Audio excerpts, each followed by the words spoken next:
So, good morning guys. So, ayan, 5 months na nga akong buntis. So, ayan, 'di ba, ang laki ng tiyan ko. Sobrang laki ng tiyan ko. Panganay ko pa lang 'to.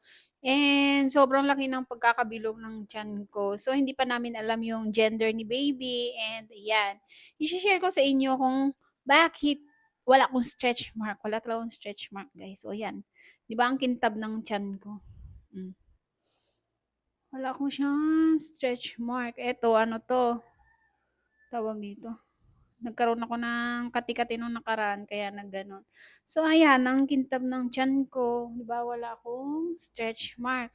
So i-she-share ko sa inyo yung ginagamit ko kung bakit napapa-maintain ko na walang stretch mark and hopefully hanggang mag-ano yung pagbubuntis ko, hanggang manganak ako is wala akong stretch mark, sana wala akong stretch mark.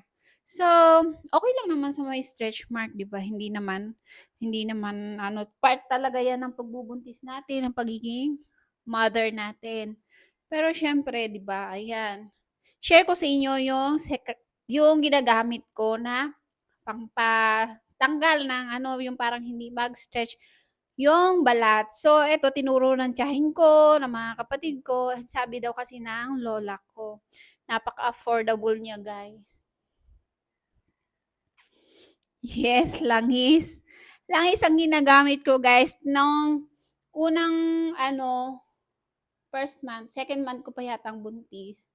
Gumagamit na ako niyan. Sabi ng tiyahin ko, "Magluto ka, gumawa ka ng langis every Tuesday or Friday. Gumawa ka ng langis and every time na maliligo ka o magpupunas ka, pahiran mo 'yan tiyan mo." So 'yun ang ginawa ko.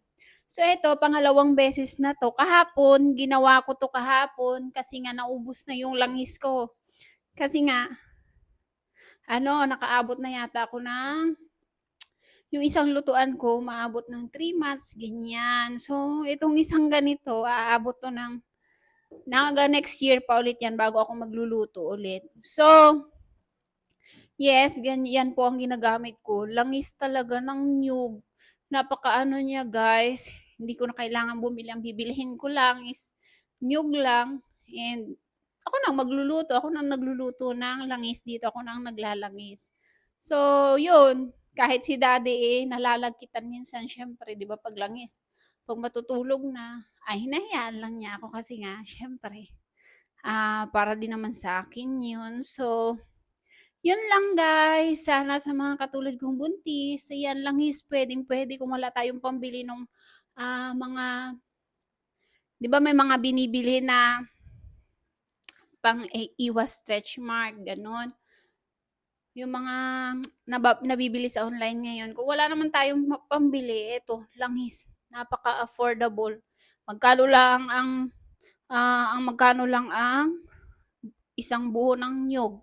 Bale yung ganyan kadaming langis, dalawang bilog ng niyog ang ginagamit ko. So, ayan malapit ko nang makita si baby sa next year by May. So, ayan magkikita na kami ni baby.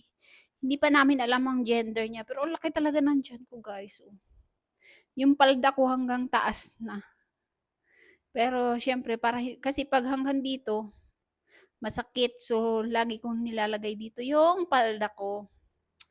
Yan. So, yun lang. Sana may magamit kayo na pang-ano ng stretch mark. So, yan. Share ko lang sa inyo. Napaka-affordable niya. Yun lang. Bye-bye. Thank you for watching.